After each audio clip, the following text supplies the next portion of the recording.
Nominations అయితే హోరెత్తుతున్నాయి. 5 మినిట్స్‌లో nominations అని బిగ్ బాస్ చెప్పాడు. ఈ 5 మినిట్స్‌లో ఆళ్ళు డిపెండ్ చేసుకుంటా కూడా అవకాశం లేకుండా నామినేషన్స్ అయితే ఉన్నాయి.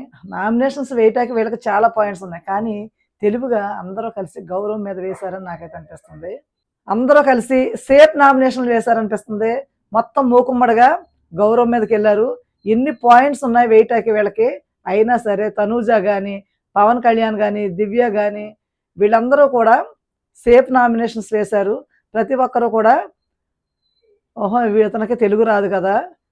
ఎలాగైనా ఇంటికెళ్ళిపోతాడు కదా! ఇతని మీద ఏస్తే బావుంటది. ఇలాగ సేఫ్ గేమ్ ఆడితే అందరూ కలిసి గౌరవ్ మీద, నిఖిల్ మీద పడ్డారు. గౌరవ్ కనీసం తన ఉనికిని తను ఏదోలాగా చాటుకుంటున్నాడు. దివ్య, రీతు, సంజన గారైతే నామినేషన్‌లోకొచ్చారు. అలాగే గౌరవ్‌కి భయంకరంగా నామినేషన్స్ పడ్డాయి.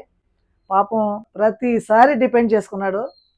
మొన్న జరిగిన కెప్టెన్సీ కంటెండర్‌షిప్‌లో చాలా వరకు తొండాటలు జరిగినియి.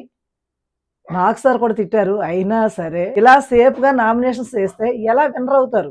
ఈ విధంగా నామినేషన్ వేయటం నాకు కరెక్ట్ కాదనిపిస్తుంది. మరి మీకేమనిపిస్తుంది?